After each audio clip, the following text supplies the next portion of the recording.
Estou aqui. Já estou gravando. Vamos orar. Deus Santo querido, muito obrigado, Senhor, pela oportunidade que temos mais um dia, Senhor, de vida, onde o Senhor renova, Senhor, o teu fôlego de vida em cada um de nós. Obrigado pela oportunidade, Senhor, do Senhor ter nos alcançado com as tuas verdades, no teu santo sábado, e tantas outras que o Senhor guarda, Senhor, nos nossos corações. Amém. Que possamos, Senhor, estar aqui com os nossos corações preparados pelo teu Santo Espírito, Senhor. Amém. E que nesse momento a tua palavra seja aberta, Pai. E o Senhor me conhece, Senhor, sabe o quanto sou indigno de estar aqui com os meus pés sujos no teu santo altar, Senhor. Que o Senhor possa falar por mim, Senhor. E que nesse momento fale Deus e se cale o homem, Senhor. Agradeço por tudo, Jesus. Amém. Amém. Feliz sábado a todos.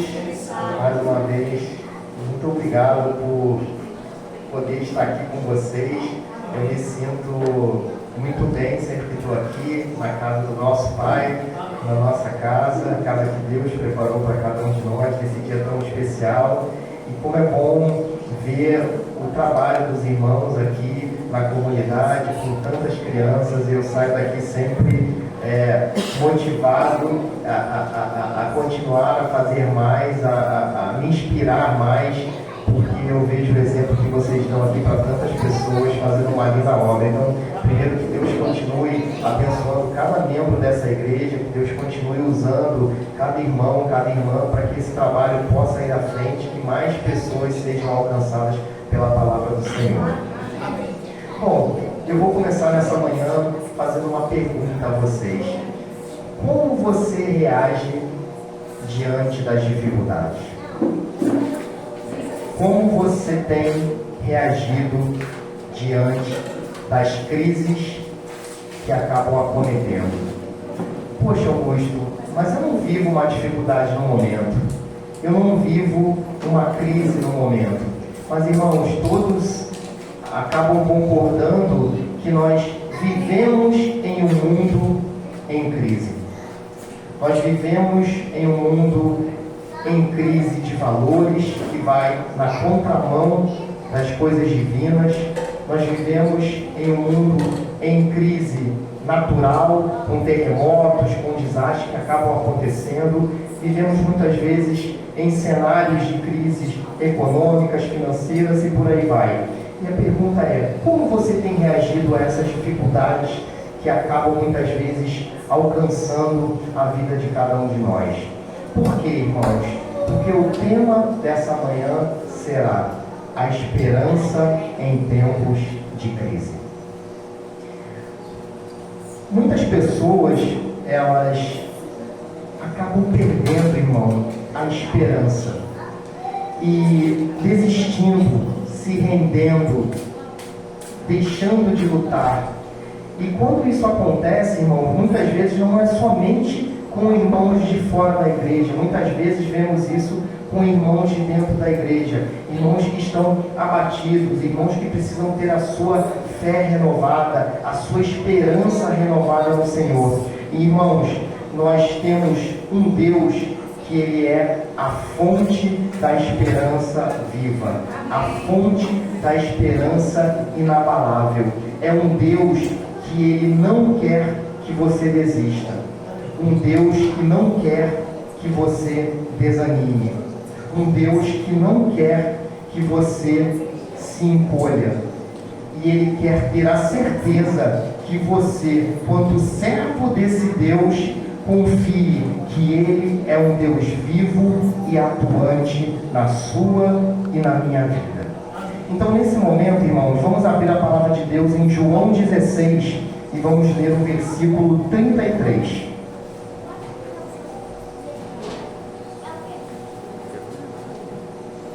João 16,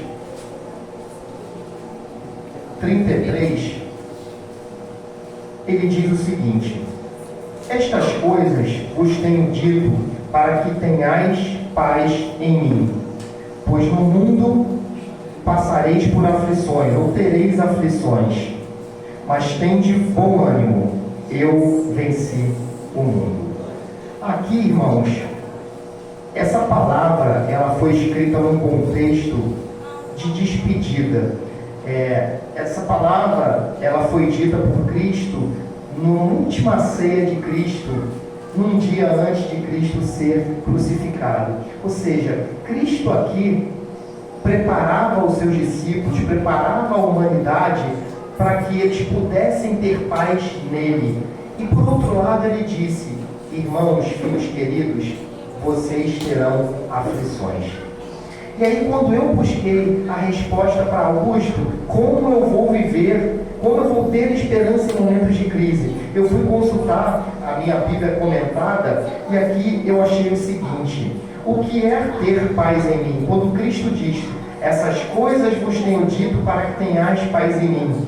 Ter paz em mim significa a paz que se fundamenta no relacionamento com Jesus. Então, o que Cristo está dizendo para cada um de nós é: tenha relacionamento comigo, tenha paz em mim. Não a paz que o mundo dá, mas a paz que eu vos dou. E ele prepara os discípulos e a todos nós dizendo: vocês terão aflições, mas tende bom ânimo, porque eu venci o mundo. Então aqui, irmãos, a chave para a esperança nos tempos de crise, a esperança que nós precisamos para continuarmos tendo bom ânimo, que é difícil. Eu não vou pregar algo aqui que não seja aplicado para mim. Eu costumo dizer que toda vez que eu venho aqui, tudo se aplica mais para mim do que às vezes para vocês. É ter mais relacionamento com Cristo. A paz que Ele nos pede para que tenhamos nele virá com o relacionamento que cada um de nós precisaremos desenvolver com Cristo.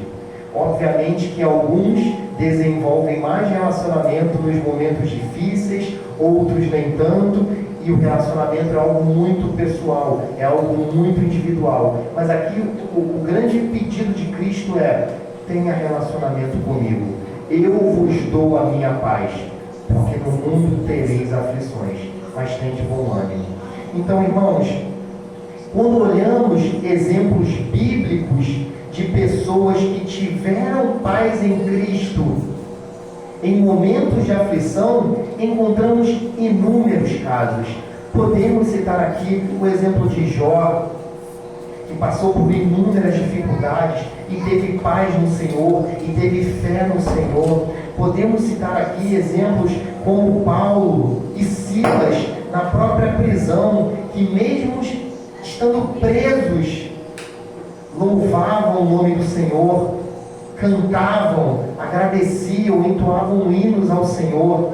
E aí eu me pergunto assim: Senhor, como pode você estar preso, você está passando por maus tratos e está louvando ao Senhor? Ou seja, irmãos, é quando definitivamente você entrega o controle da sua vida nas mãos de Cristo.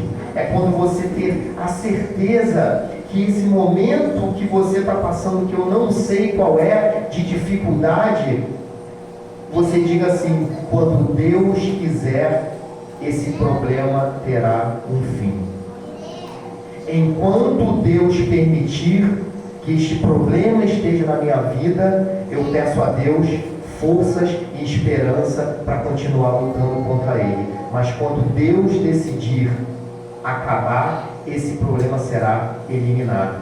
E aí eu estava lendo sobre Paulo e Silas na prisão, me lembrei dessas prisões que estão tendo recentemente aqui, independente do seu ponto de vista. A gente não vai discutir aqui política, tampouco quem está certo ou quem está errado, enfim. E eu estava lendo sobre uma moça, e ela fez uma carta aberta para as autoridades, para as pessoas. E aí me chamou a atenção, porque ela começa dizendo: meu nome é tal, eu sou cabeleireira, e etc e tal, eu sou adventista do sétimo dia. E eu falei: nossa. E ela começa falando que se envolveu, estava ali para fazer um ato livre, e aí uma pessoa pediu que ela escrevesse algo numa estátua, ela foi, escreveu, e agora ela está presa há 2 anos e foi condenada a 14. E aí, olhando os noticiários dessa semana, me chamou a atenção por ela ser adventista, E tantas pessoas já estão presas e o caso dela em específico ganhou mais notoriedade. Algumas autoridades abraçaram o caso dela, saiu na mídia e agora a Procuradoria-Geral da República autorizou que ela fosse solta e cumprisse a pena em liberdade. Ela não está inocentada, mas autorizou que ela fizesse isso. E eu fiquei pensando assim, isso tem ou não tem a mão do Senhor? Porque tem tantas pessoas passando por dificuldade, tantas pessoas carecendo de um milagre, e eu pensei, como deve estar a cabeça dessa pessoa na prisão? Será que a circunstância abateu essa pessoa? Como está a fé? Como está a relação com Deus dessa pessoa? Sabe, irmãos, porque este é o problema atual dela, mas e os nossos problemas do dia a dia? E nessa manhã, irmãos, Deus nos convida a não olharmos para as circunstâncias. Deus nos convida a termos um olhar para o Senhor, porque como pessoas fracas e frágeis que nós somos, quando passamos a ter um olhar para o nosso problema, passamos a ficarmos desesperançosos, passamos a ficarmos tristes, passamos a ficarmos abatidos, porque os nossos olhos estão no problema, não estão em Deus.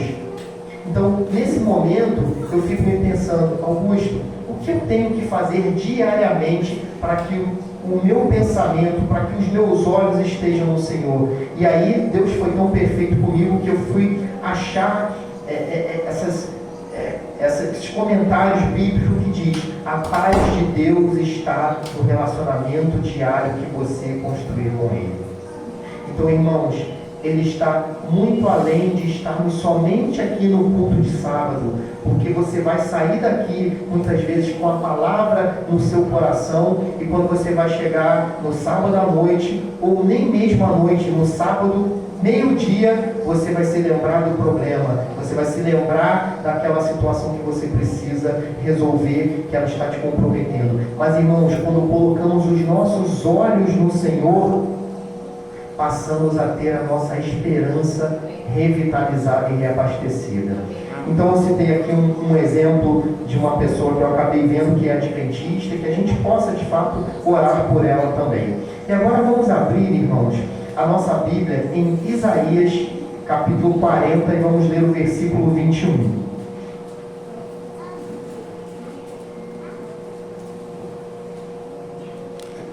Isaías, ele fala muito sobre esperar no Senhor. Quem lê bastante Isaías vê que ele percebe que ele fala muito sobre esperar no Senhor. Temos que esperar em Deus.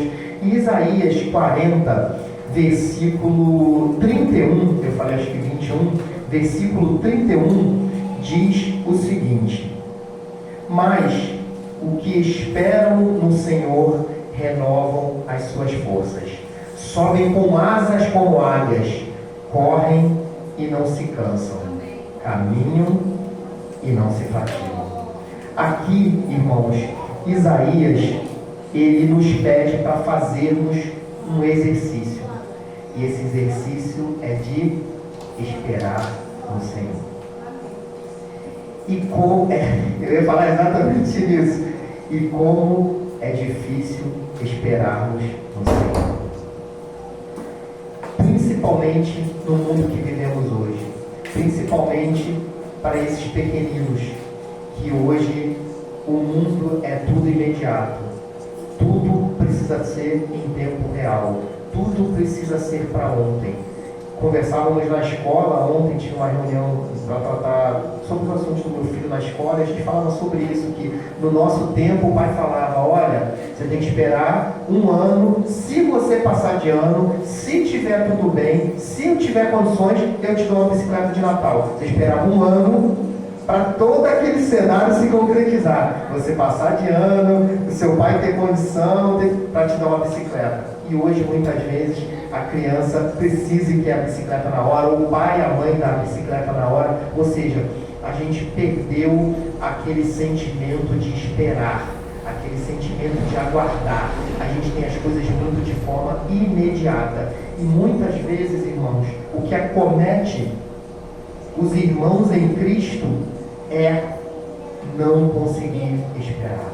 Porque Isaías diz aqui: todos os que esperam no Senhor renovam as suas forças. Ou seja, irmãos, se você não consegue esperar, você não tem as suas forças provavelmente renovadas. E muitas vezes você sucumbe aos desafios da vida, aos percalços da vida, porque não consegue esperar. E aqui, irmãos, nós podemos comparar. Eu estava fazendo uma comparação aqui, quando Deus fala, né? Assim como a águia que sobe acima das tempestades, Deus nos dá a capacidade para superar desafios quando esperamos. E aí aqui eu imagino um marinheiro que ele está comandando o seu navio no meio de fortes ondas, de fortes ventos. Nem as ondas, nem os ventos estão no controle dele. A única coisa que ele tem que fazer é continuar olhando para o farol e buscar chegar em segurança. Ou seja, as ondas e os ventos não estão no controle de cada um de nós. E eu lembrei daquele hino, meu farol, né? Meu farol, ilumina a noite, eu te seguirei. Ou seja, Deus aqui é o nosso farol. Como possamos ser como um marinheiro que navega no mar revolto, onde os ventos e as ondas não estão ao meu alcance, mas eu confio e sirvo a um Deus que Ele acalma os mares e me faz chegar em segurança junto ao porto aonde eu preciso. Então, irmãos, que nessa manhã nós possamos ter as nossas forças, que possamos ter a nossa fé, a nossa esperança renovada no Senhor, porque esperar no Senhor não tem sido fácil. Eu tenho pouco mais de 5 anos de adventismo. Eu não sei se eu já falei sobre o que me trouxe à igreja. E por volta de 2014, nós passamos aquela crise financeira, econômica em Macaé, e eu me lembro que a casa estava com alguns empreendimentos e vários negócios, e aí veio a crise, do nada tudo ficou muito ruim, e eu simplesmente perdi o controle da situação. Eu não era de nenhuma igreja, eu achava que conhecia e tinha um relacionamento com Cristo, mas naquele momento eu me vi desesperado. Naquele momento eu me vi sem saber o que fazer. E aí a decisão mais acertada da minha vida foi: vou buscar a Cristo. Naquele momento eu decidi: Senhor, eu preciso que o Senhor me dê uma orientação. Em que caminho seguir? Para onde andar? O que fazer? E naquele momento, sem eu ter um relacionamento com Cristo, Deus foi nos mostrando os caminhos que precisávamos fazer. E ficamos ali, até resolvermos todos os problemas, tomamos várias decisões. Vendemos o carro, saímos da nossa casa, alugamos a nossa casa e fomos para um apartamento pequenininho. Tomamos várias decisões que costumamos fazer, que são aquelas decisões que doem na carne, que sacrificam a gente.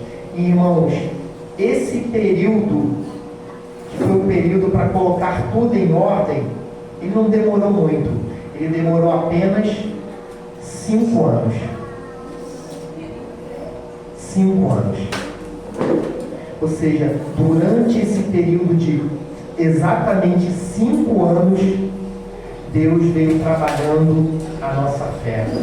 Deus veio trabalhando a nossa esperança. E eu estou fazendo apenas um breve resumo do que aconteceu. Eu fui transferido para o Rio, a minha família ficou aqui, e aí eu tinha um auxílio de aluguel. Eu fui para a casa da minha mãe com esse auxílio de aluguel, eu consegui pagar as contas. Ou seja, muitas vezes olhamos o irmão ali fora: poxa, ele está com um carro legal, poxa, o irmão ali tem um helicóptero, tem um avião, tem um jatinho, mas você não sabe muitas vezes o que cada pessoa precisou passar para que aquilo se concretizasse. Então, irmãos, conforme esses 5 anos de vale, de muito aprendizado, onde a gente precisou renunciar a algumas coisas, muitos de nós e de vocês que estão aí estão passando ou precisarão passar por algum período de aprendizado, de problema. Deus nos leva muitas vezes para o vale, para as dificuldades, para que a nossa fé seja moldada, para que a nossa esperança seja renovada, para que a gente possa realmente falar o que Paulo falou, né? Que a gente possa se gloriar nas tribulações, porque as tribulações vão produzir em nós esperança, vão produzir em nós paciência e vão produzir em nós a fé. Mas que tipo de fé? A fé que realmente a gente precisa, a fé na nossa salvação, a certeza que os nossos olhos, eles não precisam estar voltados para esse mundo, mas que os nossos olhos estejam voltados para a eternidade. E aqui, irmãos, vamos voltar para o livro de João e vamos ler no capítulo 14, no versículo de 1 a 3. Quando a gente volta para João capítulo 14, de 1 a 3,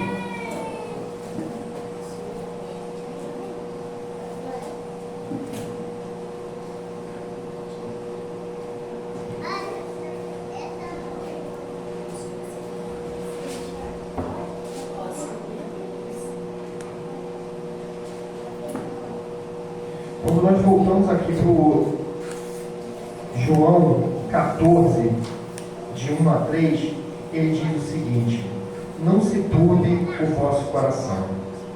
Credes em Deus, crede também em mim. Na casa do meu Pai há muitas moradas. Se assim não fora, eu vos teria dito, pois vou preparar-vos lugar, e quando eu for e vos preparar, voltarei e vos receberei para mim mesmo, para que onde eu estou estejais vós também. Aqui, irmãos, percebemos que o nosso grande objetivo e o nosso alvo, ele precisa ser a vida eterna. Aqui, quando Cristo diz, eu vou preparar os lugares e voltarei, aqui a gente pode ter uma dupla interpretação. Podemos entender aqui que Cristo, Deus já voltou através do Espírito Santo, que quando Jesus foi, logo no seguinte, no versículo, no capítulo 15 aqui, no versículo 14, ele fala sobre o Consolador. Ou seja, quando Cristo fala que eu voltarei, Cristo já devolveu, Deus, a Trindade, já veio através do Espírito Santo. Então a certeza que eu e você temos que ter nessa terra aqui, primeiro, nós não estamos sozinhos. Você tem o Espírito Santo de Deus que caminha ao seu lado. Você tem o Espírito Santo de Deus que luta com você as suas batalhas. Você tem o Espírito Santo de Deus que te suporta nos momentos difíceis. Você tem o Espírito Santo de Deus que derrama diariamente sobre você as porções do Santo Espírito de Deus. E você tem o Espírito Santo de Deus diariamente te dando forças e renovando a sua esperança para os momentos difíceis. Porém, mesmo olhando para esse mundo e tendo o Espírito Santo de Deus aqui, precisamos ter um olhar mais avançado, que é um olhar para a eternidade. Cristo aqui, irmãos, nos convida para que a gente possa viver uma perspectiva de enfrentar as dificuldades com fé e coragem, na certeza de que temos as mansões celestiais para alcançarmos naquele grande dia quando Cristo voltar. E aqui, irmãos, eu já caminho para a gente concluir essa mensagem de hoje. Em tempos difíceis, em tempos tão incertos, as nossas certezas, que aquilo que a gente às vezes tem como certo, elas são falhas. Muitas vezes a gente tem a certeza do nosso salário no final do mês.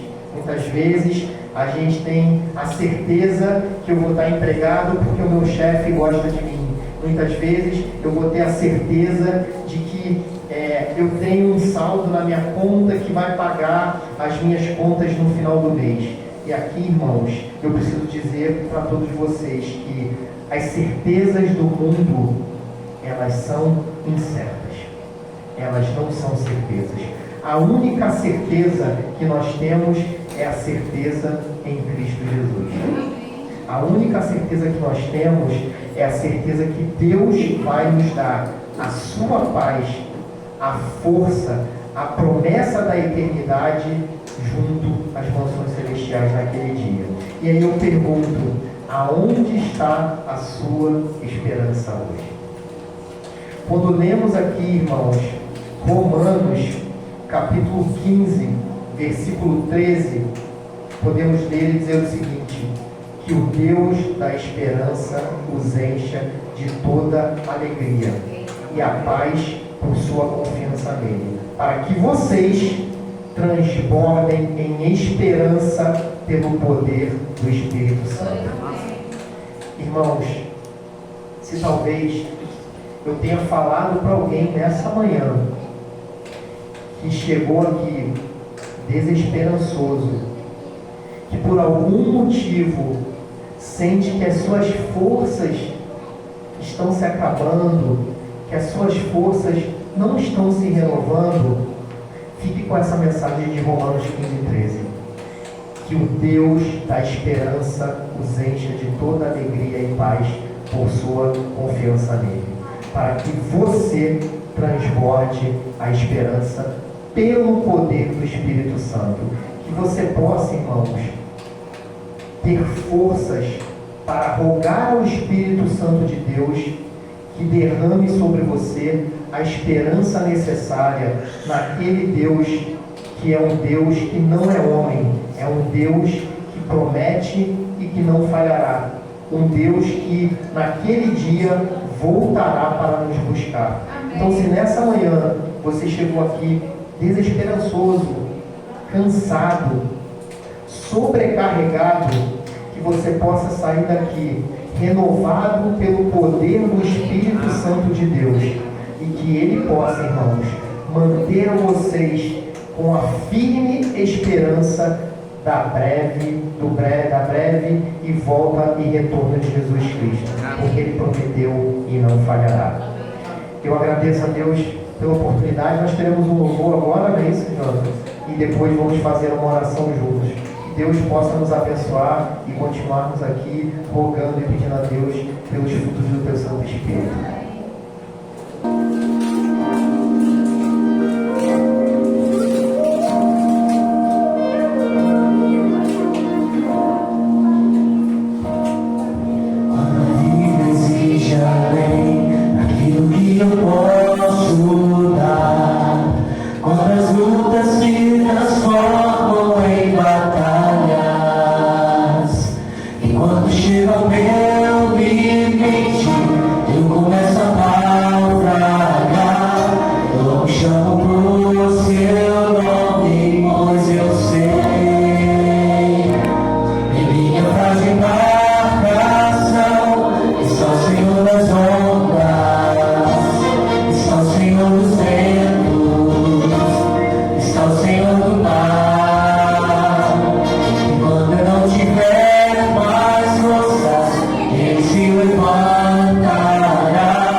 E mais uma vez o mar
nossos corações com a sua bendita esperança, Senhor.